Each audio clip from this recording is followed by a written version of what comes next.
Kaj počnejo otroci, ki obiščejo točko Europe Direct Primorsko-Notranjske?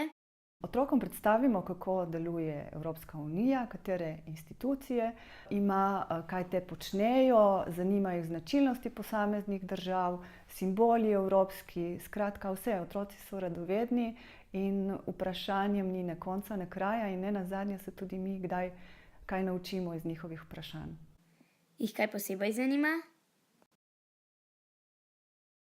Recimo zanima jih, od kje prihaja pravljica Grdi raček, in potem jih zanima, katero je glavno mesto, kjer prebiva ta grdi raček, v kakšnem denarju plačujejo tam, kakšne jedi jejo, kaj počnejo ljudje, ki prihajajo iz dežele Grdega račka.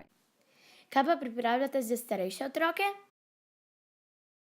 Vsako leto organiziramo tudi dan inovativnosti. Vanj so vključene vse srednje in osnovne šole. Ponavadi se razpiše natečaj, na katerega potem se šole, razredi, posamezniki prijavijo in ocenimo njihove izdelke, jih razstavimo in damo na ogled potem širši javnosti. Je bil kakšen predlog še posebej inovativen?